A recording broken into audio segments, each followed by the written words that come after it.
Sandy Pash is said to have run, frankly, the best campaign of all of these recall campaigns this year in Wisconsin. That being said by dispassionate campaign observers. Sandy Pash taking on Alberta Darling not just for her role in Scott Walker's controversies, but also for her support of the House Republican Paul Ryan kill Medicare budget at the federal level. Because of Alberta Darling's power in the state, because of Alberta Darling's central role in the things that most aggravated recall supporters in Wisconsin, defeating Alberta Darling has been seen as, frankly, a difficult prospect by Democrats in these recalls, but the one that they say would taste the sweetest to them if they could manage it. Again, the recall election for incumbent Republican State Senator Alberta Darling, too close to call at this hour, and with that race may tip the balance of the state Senate in Wisconsin. Just moments ago, I can tell you that in District 18 in Wisconsin, a Democrat has been declared the winner there. The Associated Press calling the race for Democratic challenger Jessica King. That means State Senator Randy Hopper has tonight been recalled from office. This is actually a rematch of the 2008 Senate race in this district. Back in 2008, Jessica King lost to Randy Hopper by less than 200 votes. This was the district that Democrats really thought they had a chance of winning tonight. This race was marked by allegations early on from Randy Hopper's wife about problems in their personal life, including allegations from his wife that he no longer lived in the district he represented because he had moved out of their family home to move in with his mistress in another city. At this hour, the AP confirming that Senator Randy Hopper is free to live wherever he wants without anybody, including his wife, making a political issue about it, because now Randy Hopper is no longer a Wisconsin state senator. He has lost his seat to Democrat Jessica King in Senate District 18 tonight. Another Democrat winning a recall election in Wisconsin State Senate District 32 tonight. Republican State Senator Dan Kopenke has been recalled, defeated tonight by Democratic State Representative Jennifer Schilling in 32nd Precinct. Dan Kopenke, having lost his race thought of as being perhaps the easiest pickup for Democrats tonight, and Jennifer Schilling proving that point. With 90% of precincts now reporting, Jennifer Schilling ahead 56 to 44%. Jennifer Schilling having won tonight, the margin again 56 to 44 with 90% reporting, that race having been called by the Associated Press. Dan Kopenke has served in the Wisconsin State Senate since 2004. His opponent tonight, Jennifer Schilling, interestingly said that she actually voted for Dan Kopenke in the past, but this time she decided to challenge him for his seat because of his actions under Scott Walker this year. Jennifer Schilling's challenge has been successful tonight. Jennifer Schilling, who has served in the Wisconsin State Assembly since 2000, will now take a seat in the Wisconsin State Senate.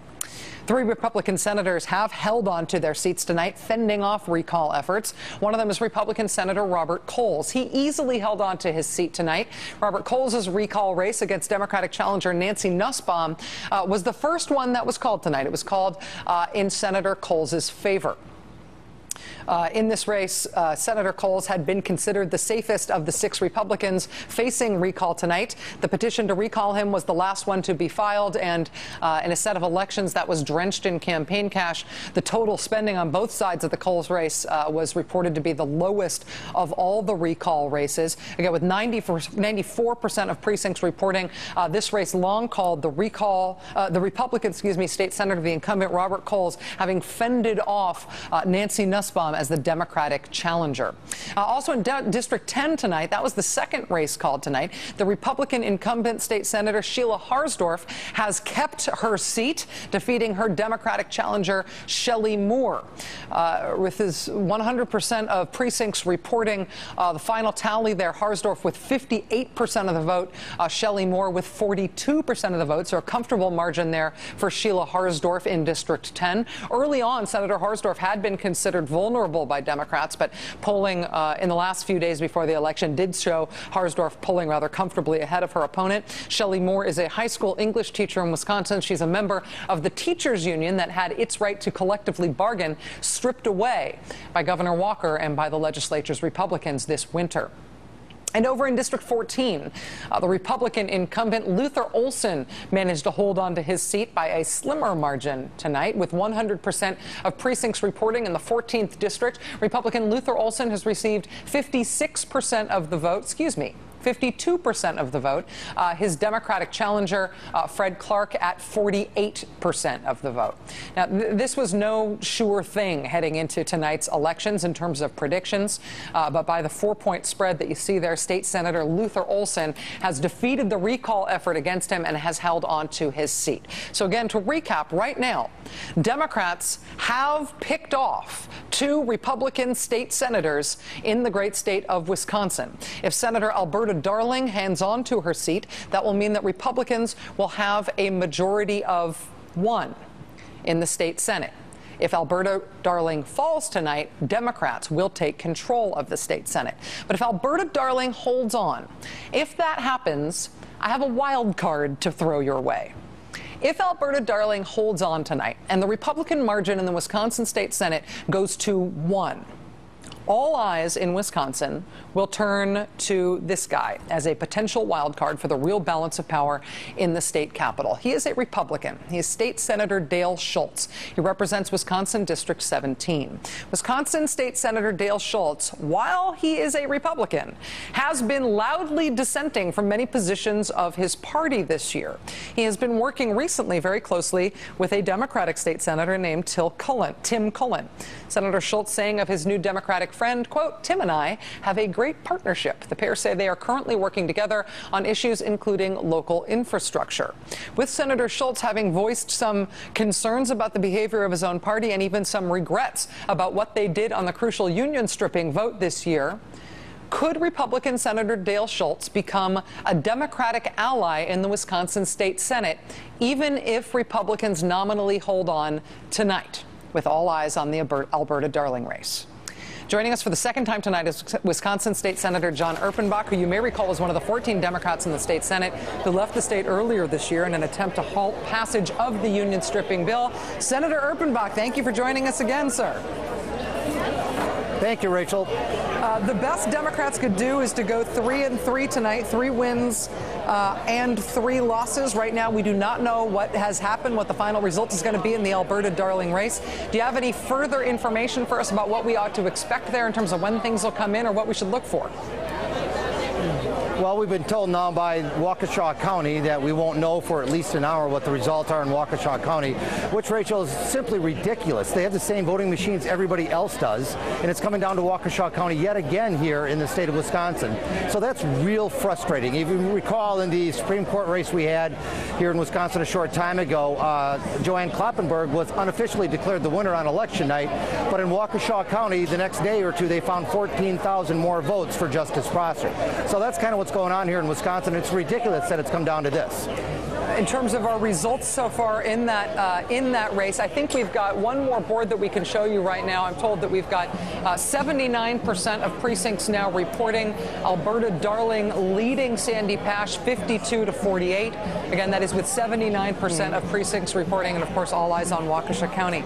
Senator Erpenbach, if the results go either 3-3 tonight or 2-4, if Alberta Darling does hang on, what do you think that's going to mean for the state Senate? Do you think that tonight changes things regardless of what happens in this race?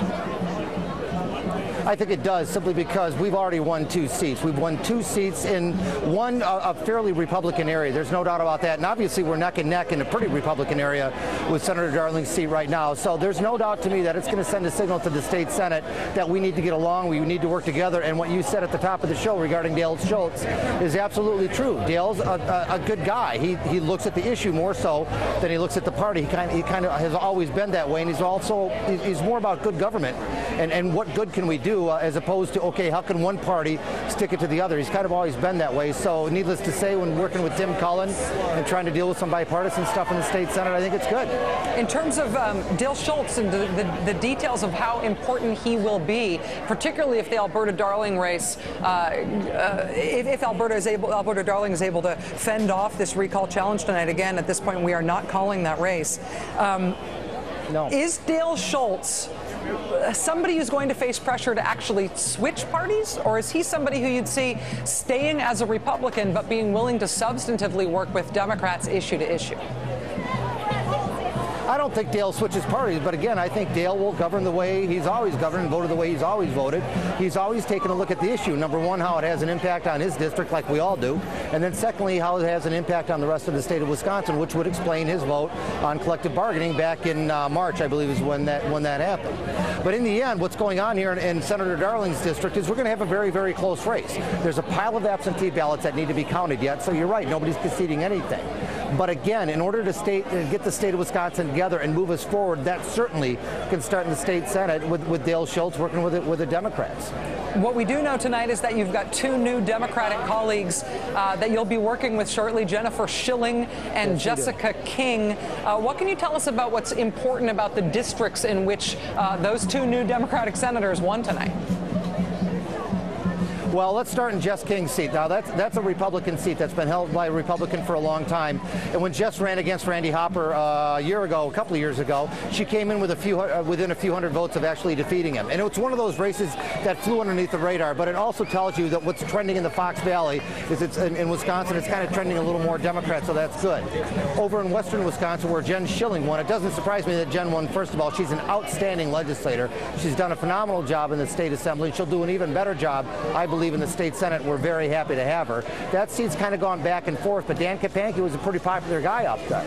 So if anything, what I see coming out of western Wisconsin, and what it should tell Governor Walker, is that western Wisconsin that voted for a Republican does not like the Republican agenda. And it's one of those things where, again, Rachel, you take the whole issue statewide. I think for Scott Walker, that's not necessarily very good news, because we picked up two Republican seats. We're tight in a third Republican seat. So in the end, the two additions that we have, I think it's great. In terms of what you were mentioning earlier about Waukesha County, obviously we have seen, County Clerk Kathy Nicholas in Waukesha County is the only famous county clerk in America right now because of her role in some election consternation in Wisconsin over the past few months. Because we are waiting on Waukesha County, because that is the same area that we were waiting on after the state Supreme Court race, are there election protection concerns? Are there integrity of the vote concerns tonight as this comes in so late? There are. I can tell you, as a citizen of Wisconsin, I do have concerns now. You know, mistakes are going to happen, and I gave Waukesha County the benefit of the doubt as much as it was tough to do back in the Supreme Court race. Waukesha doesn't get the benefit of the doubt now. Neither does Kathy Nicholas. This is two important elections in a row, and for her to sit on the results is absolutely astonishing. Tammy Baldwin, who's a congressperson from Madison, did ask for an investigation, and you don't want to play with the elections like this. You simply don't. Just give us the truth, win or lose. We just want the truth. And Waukesha County should have been one of the first counties reporting, not the last county to report. Senator Erpenbach, I'll just ask you one last question here, because you've got an amazing backdrop behind you, which is a whole lot of Wisconsinites who are very engaged in what's going on. A lot of your fans, Rachel. Again, this is very flattering. Thank you.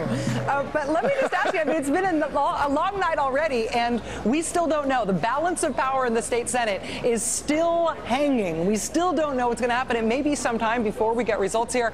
How do people feel? People feel really optimistic and upbeat. Just the fact that we are that close in Alberta Darling's seat says an awful lot, not only about Sandy Pash, but the issues, obviously, we feel are very, very strongly on our side. So optimism is still running very high. We know it's going to be close. We know there's a pile of absentee ballots that are out there, and I really don't hope there's an overvote or an overcount in Waukesha County. That would certainly taint things. So we're optimistic, and we're going to wait and see what happens. We'll be up here all night.